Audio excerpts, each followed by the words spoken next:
ఆవు మాంసం తినడం నేరమా? ఇప్పుడు భారతదేశంలో అయితే చట్టం లేదు. ఆవు మాంసం లేదా ఎద్దు మాంసం తినటం నేరము అనేది చట్టం లేదు. ఆదేశ సూత్రాల్లో ఒక మాట ఉన్నది భారతదేశ రాజ్యాంగంలో. ఆదేశ సూత్రాల్లో గోవు అనేది పవిత్రమైంది, ఆ పవిత్రమైన గోవును చంపకూడదు అని ఉంది ఆదేశ సూత్రాల్లో. ఆదేశ సూత్రాలు అనేవి జస్ట్ ప్రభుత్వానికి సూచనలు మాత్రమే ఇస్తాయి. ప్రాథమిక హక్కుల్లో ఉంటే మాత్రం ఖచ్చితంగా అమలు చేయాలి. అట్లా చూసినప్పుడు గోమాంసం తినకూడదు అనేది భారతదేశంలో అధికారికంగా ఎక్కడ చట్టము లేదు. మెజారిటీ ప్రజలు ఈ దేశంలో గోమాంసమే ప్రధాన ఆహారం కలిగి ఉన్నారు. కలిగి ఉండటమే కాకుండా అది తినటం వలనే ఈ దేశంలో, ముఖ్యంగా ఈ రాష్ట్రంలో మాదిగలు జీవించి ఉన్నారు అనే ఒక సర్వే కూడా నేను చదివాను. మనకు NIN ఉంది, national institute of nutrition, university పక్కనే ఉంటుంది. వాళ్ళు ఒక రిపోర్ట్, ఒక 10 ఏళ్ల కిందట ఒక రిపోర్ట్ ఇస్తే ఆ రిపోర్ట్ చదివాను. దాంట్లో వాళ్ళు ఏం చెప్పారంటే, ట్యూబర్క్యులోసిస్ అనే ఒక వ్యాధి ఉంటుంది, TB అంటాం మన ఊళ్ళల్లో.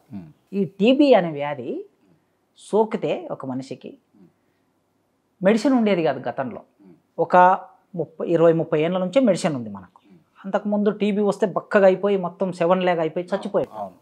అయితే ఆ రిపోర్ట్లో ఏం చెప్పారంటే వాళ్ళు, మాదిగలు ఈ దేశంలో TB సోకి అయినా కూడా, TB సోకినా కూడా వాళ్ళకి భూమి లేదు, వాళ్ళకి వచ్చే ధాన్యము లేదు, ఆహార పదార్థాలు నాణ్యంగా లేవు, వాళ్ళ ఫుడ్లో న్యూట్రిషన్ ఉండదు. కానీ హయ్యెస్ట్ న్యూట్రిషన్ ఉండే ఒక ఫుడ్ వాళ్ళ జీవితంలో భాగంగా ఉండటం మూలంగా, పశుమాంసాన్ని తినటం మూలంగా వాళ్ళ దరికి క్షయ రాలేదు. ఒకవేళ క్షయ వచ్చినా కూడా అది దాన్ని అధిగమించేటట్లు చేసింది. ఫలితంగా ఈ దేశంలో మాదిగ అనే ఒక కమ్యూనిటీ అంత బలంగా ఉంది అని ఆ రిపోర్ట్ చెప్పింది. చెప్పినప్పుడు నేను చూస్తే కొద్దిగా తర్వాత కాలంలో కొద్ది డాక్టర్స్తో మాట్లాడినప్పుడు డాక్టర్స్ కూడా చెప్పింది ఏంటంటే, క్షయవ్యాధి తీవ్ర స్థాయిలో ఉంటే బీఫ్ తినమని అడ్వైజ్ చేస్తారట వాళ్ళు. ఖచ్చితంగా నువ్వు బ్రాహ్మణుడైనా, క్షత్రుడైనా, వైశ్య అయినా, ఎవరైనా సరే బీఫ్ తినమని 6 నెలలు కోర్సు ఉంటుందట. దానికి 6 నెలలు కోర్సు ఇచ్చి, మెడిసిన్స్ ఇచ్చి, ట్యాబ్లెట్ ఇచ్చి, ఆ ట్యాబ్లెట్ తింటున్న క్రమంలోనే ఖచ్చితంగా నాన్ వెజ్ తినాలి, నాన్ వెజ్లో మళ్ళీ బీఫ్ తినాలని చెప్తారట. డాక్టర్లు కూడా చెప్పారు నాకు. దీన్ని బట్టి చూస్తే ఈ దేశంలో మాదిగలకి, అంటే దళితులకి, మాది అయినా మాలైనా ఎవరైనా దళితులకి ప్రధానమైన ఆహారం అది. పశువులు చచ్చిపోతే మా లైఫ్లో చిన్నతనంలో కూడా మేము చూసాం. ఏదన్నా ఒక ముసలెద్దును, ఆ పశువులను కూడా వయసులో ఉన్నటువంటి వాళ్ళను కోసేవాళ్ళు కాదు, వ్యవసాయం చేసే వాటిని కోసేవాళ్ళు కాదు. ముసలిగా అయిపోయి ఇంకా అది ఏమాత్రం పనికిరాదు వ్యవసాయానికి అనుకున్నప్పుడు ముసలెద్దునో ముసలి ఆవునో కోసేవాళ్ళు. కోసి దాని మాంసాన్ని 2 కిలోలు 3 కిలోలు తెచ్చుకొని ఆ రోజుకి ఒక 1/2 కిలో వండుకొని మిగతాదంతా దాన్ని ఏం చేసేవాళ్ళంటే ఎండబెట్టుకునేవాళ్ళు. ఎండబెట్టుకొని ఆ ఎండబెట్టుకున్న తునకలన్నిటిని తీసి ఒక కుండలో పోసి పోగులేసి 5 రోజులకో వారం రోజులకో పిల్లలకి ఇన్ని కాల్చి లేకపోతే కూర చేసి పెట్టేవాళ్ళు. మేము చిన్నప్పుడు కూడా అట్లా తిన్నాం. అది ఉండటం మూలంగా ఈ కాస్త ఆరోగ్యకరంగా ఉన్నామనే విషయం ఇప్పుడు సైన్స్ చెప్తే విన్నాను. చిన్నప్పుడు అది సైన్స్ అని నాకు తెలియదు కానీ ఇప్పుడు విన్నా. సో దళితులు ప్రధాన ఆహారం ఇది. అట్లే ఈ దేశంలో ఒక 30 కోట్ల మంది ముస్లింలు ఉన్నారు, వాళ్లకు ప్రధానమైన ఆహారం వ్యాపారం కూడా అందరికీ. నిజానికి వ్యాపారం అనే ప్రశ్న వచ్చినప్పుడు భారతదేశంలో బీఫ్ను ఎగుమతి చేస్తున్న ఒక కంపెనీకి ఒక బనియా స్త్రీ ఈ దేశంలో ఎగుమతి చేసే కంపెనీకి ఆమె MD. బీఫ్ కంపెనీలు అన్నిటికీ కూడా అగ్రకులాల చేతుల్లో ఉన్నాయి, దళితుల చేతుల్లో లేవు, ముస్లింల చేతుల్లో ఎన్నెన్నో తెలియదు నాకు, దళితుల చేతుల్లో అయితే లేవు, అగ్రకులాల చేతుల్లో ఉన్నాయి. ఆ విధంగా ఈ దేశంలో మెజార్టీ ఎక్కువ మంది ప్రజలు బీఫ్ను తింటూ ఉన్నారు. రైట్. గోరక్ష అని చెప్పేసి, లేకపోతే రాజాసింగ్ కావచ్చు, లేకపోతే కొంతమంది బీజేపీ నాయకులు కూడా గోరక్ష సేవ చేస్తూ ఉంటారు. అంటే గోవులను తరలిస్తూ ఉంటే అడ్డుకుంటూ ఉంటారు, జైల్లో పెట్టిస్తూ ఉంటారు, ఇవన్నీ జరుగుతూ ఉంటాయి. వీటిపైన మీ అభిప్రాయం ఏంది? నేనేమంటున్నానంటే, గోరక్ష ఇక్కడ చేయడం ఎందుకు? ఇప్పుడు ఆ గోవులను తీసుకొని ఊళ్ళల నుంచి సంతలకు వస్తాయి, సంతల నుంచి హైదరాబాద్కు వస్తాయి, హైదరాబాద్లో కబేలకు పోతాయి, కబేల్లో మాంసం చేస్తారు, మాంసం కంపెనీకి పోతుంది, కంపెనీ నుంచి ఎగుమతి అవుతూ ఉంటుంది. మీరు ఆ కంపెనీలను నిషేధించరాదు అంటే దేశంలో డైరెక్ట్గా మీ చేతుల్లో గవర్నమెంట్ ఉంది, కేంద్ర ప్రభుత్వం గవర్నమెంట్ ఉంది. ఏ అయితే బీఫ్ను ఎక్స్పోర్ట్ చేస్తున్నాయో కంపెనీలు, నేరుగా డైరెక్ట్గా కంపెనీలనేమి ఒక చట్టం చేసేసి వాటిని మూతపడేస్తే ఎగుమతి ఉండదు కదా.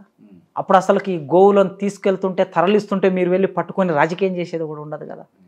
కనుక అంటే రాజకీయం కోసమే గోరక్షకన అని చెప్పేసి పెడతా ఉన్నారా? అంతే కదా. ఆ. అంటే మందు ఎక్కడ పెట్టాలి, ఎక్కడ మందు పెడితే గాయం నయం అవుతుందో అక్కడ మందు పెట్టకుండా ఇక్కడ చేయటం అనేది సరైనది కాదు కదా. అంటే కడుపు నొప్పి లేసి తలకాయ నొప్పి గోలేస్తుంది. మందు పెడుతున్నారు. నిజానికి గోవులను ఈ దేశంలో రక్షించే వాళ్ళు ఎవరు?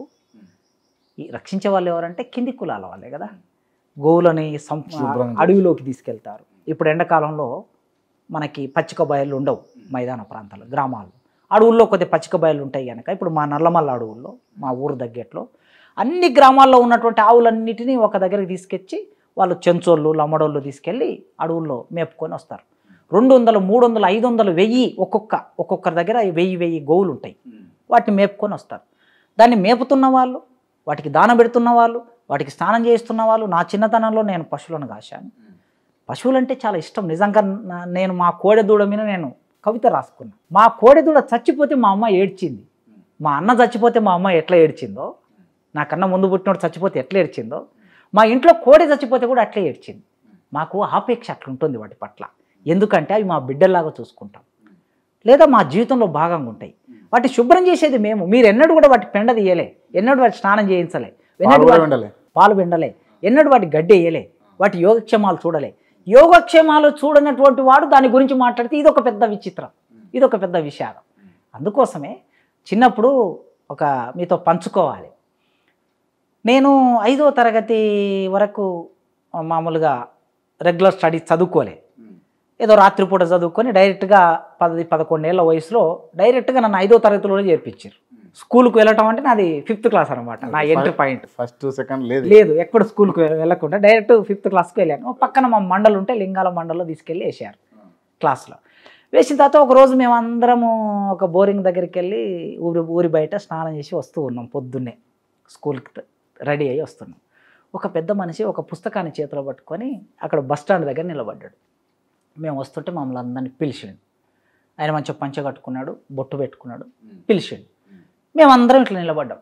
నిలబడిన తర్వాత, అరే బాబు మీరు ఆవు మాంసం తింటారా అని అడిగాడు.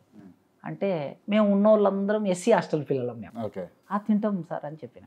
బిడ్డ ఆవు మాంసం తినొద్దు బిడ్డ. ఆవు అంటే తల్లి లాంటిది. గోమాత, మాత అంటే తల్లి, గోమాత అంటే తల్లితో సమానం.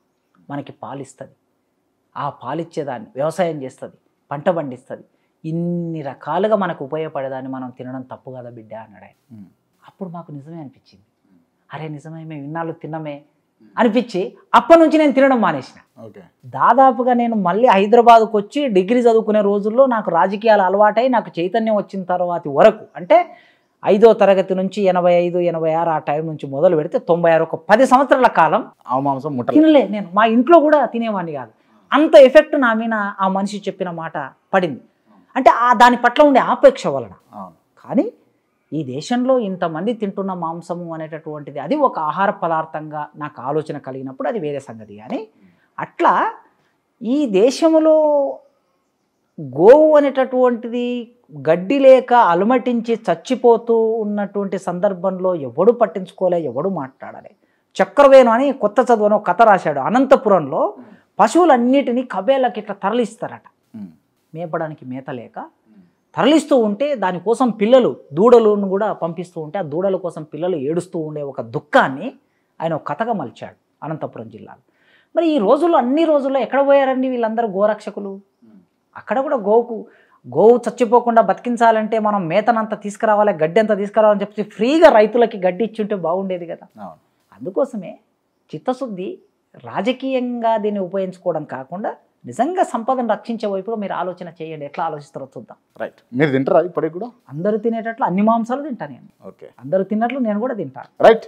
ఈ లోక్సభ ఎన్నికల్లో బీజేపీ అధికారంలోకి వస్తే ఏం జరుగుతుంది, కాంగ్రెస్ అధికారంలోకి వస్తే ఏం జరుగుతుంది? అయితే ఎవరు అధికారంలోకి వచ్చినా ఈ దేశంలో మౌలికంగా మార్పు జరుగుతుందని అయితే నేను అనుకోను. ఎవరు వచ్చినా, బీజేపీ వాళ్ళు వచ్చినా జరగదు, ఎవరు వచ్చినా కాంగ్రెస్ వాళ్ళు వచ్చినా జరగదు. అంతే. గద్దరన్న పాట రాశాడు, భలేగుందిరో మన అసెంబ్లీ. దీని కదా పార్లమెంట్ అనుకుందాం కాసేపు. ఓకే. భలేగుందిరో మన పార్లమెంటు, ఇటోడు అటు కూసుండు, అటోడు ఇటు కూసుండు, వీని మీద వాని ప్రశ్న, వాని మీద వీని ప్రశ్న, భలేగుందిరో మన అసెంబ్లీ అని ఆయన అన్నట్లు ఏమవుతుంది? ప్రతిపక్షం అధికార పక్షం అవుతుంది, అధికార పక్షం ప్రతిపక్షం అవుతుంది.